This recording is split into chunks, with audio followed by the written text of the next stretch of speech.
कौन बनेगा नेता। नगर निगम के चुनाव पास आने वाले थे। पूरे कानपुर शहर में टिकट को लेकर मारामारी शुरू थी, लेकिन सबसे ज्यादा चर्चा में वार्ड नंबर 40 की सीट थी। वो इसलिए क्योंकि इस बार वहां की सीट महिला के लिए आरक्षित थी। अब सवाल ये था कि चुनाव लड़ेगा कौन। इससे पहले ठाकुर साहब वहां से पार्षद थे और इस बार उन्होंने अपनी पत्नी सीमा ठाकुर को टिकट दिलवाई और ठाकुर साहब की शान के कारण सीमा जी ने 20,000 वोटों से चुनाव जीत लिया।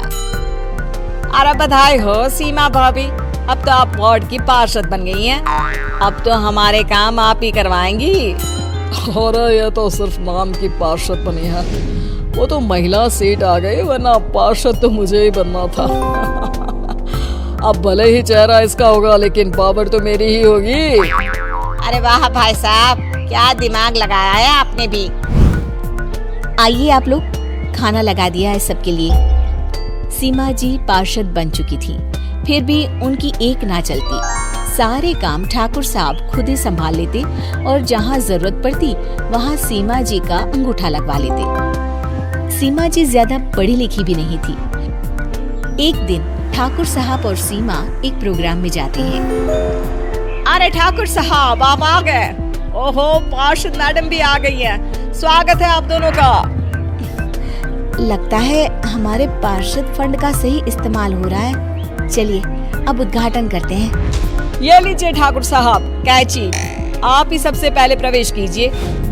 सब लोग आगे निकल जाते हैं और सीमा जी पार्षद होने के बावजूद भी पीछे खड़ी रह जाती हैं। वो देखती हैं कि वेलकम बोर्ड पर उनका नाम है, लेकिन महिला होने के कारण कोई उनका सम्मान नहीं कर रहा।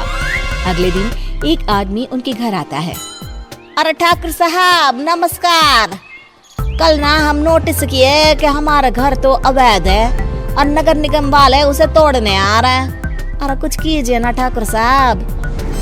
देखो भाई, मैं तो ज्यादा कुछ कर नहीं सकता, पर अगर तुम सबकी जेब गर्म कर दो तो कुछ हो सकता है। कुल मिलाकर 4 लाख लगेंगे। अरे 4 लाख ठाकुर साहब? अरे भाई, मैं अपने लिए नहीं मांग रहा हूँ। दरोगा है, इंजीनियर बाबू है, बड़े साहब है, सबको देना पड़ता है ना थोड़ा थोड़ा। बोलो है मंजूर? तभी वहाँ अचानक सीमा जी आ जाती हैं। अरे ये आप क्या कर रहे हैं? पहले इन्हीं लोगों से तो आपने वोट मांगे, अब इनसे ही पैसे ले रहे हो। अरे चुप रहो तुम, तुम्हारा काम है सिर्फ अंगूठा लगाना, तुम वही किया करो। मुझे दूसरे काम तुम मत सिखाओ, समझी? और तुम ना जाओ, अब पैसे लेकर आओ, वरना जेसीबी किसी भी वक्त आती होगी। सब कुछ ऐसे ही चलते रहता है। एक दिन सीमा जी और ठाकुर साहब को एक लोकल मीटिंग में बुलाया जाता है। वहाँ पर कई और अधिकारी लोग भी मौजूद रहते हैं। अब मैं चाहूँगा कि ठाकुर साहब हमारे बीच 2 शब्द कहें। मेरे प्यारे भाइयों और बहनों, आज मेरा सौभाग्य है कि मैं आप सबकी सेवा दिन रात कर पा रहा हूँ। आपने मेरी पत्नी को भारी मतों से जिताया है, इसलिए मैं आप सभी का शुक्रगुजार हूँ। मैं आप सबसे वादा करता हूँ कि हमेशा की तरह हमारे वार्ड में किसी को कोई तकलीफ नहीं आने दूंगा। सभी लोग तालियां बजाने लगते हैं। अब मैं माननीय पार्षद मैडम को स्टेज पे बुलाना चाहूँगा। अपने नाम को बुलाया सुनकर सीमा जी एकदम चौंक जाती है। उन्हें बिल्कुल उम्मीद नहीं थी कि इतनी बड़ी जगह उन्हें मंच पर बुलाया जाएगा। जैसे तैसे वो मंच पर चढ़ती हैं।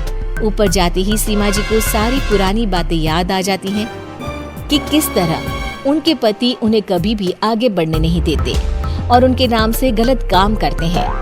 वो बोलने लगती हैं, मैं आपके वार्ड की पार्षद सीमा हूँ। आप में से बहुत कम लोग ही मुझे जानते होंगे, क्योंकि इससे पहले मुझे कभी ऐसा मौका ही नहीं मिला। सारे मौके मेरे पार्षद पति यानी आपके ठाकुर साहब ही लेते रहे, लेकिन आज ये मौका मुझे मिला है तो मैं इसे ऐसे ही नहीं जाने दूंगी। मैं आपको ये बताना चाहती हूँ कि आपके ठाकुर साहब मेरे नाम की आड़ में गैर कानूनी काम करते हैं, जिस पर अंगूठों के निशान मेरे होते थे।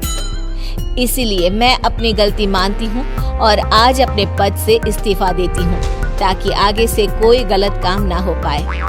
अब फैसला आप सबके हाथ में है कि आप हमें क्या सजा देना चाहते हैं। सीमा जी की बातें सुनकर ठाकुर साहब के चेहरे का रंग उड़ जाता है और वो शर्म से मुंह नीचा करके वहां से चले जाते हैं और पद से इस्तीफा देकर ही सही सीमा जी अपने आप में आत्मविश्वास महसूस करती हैं।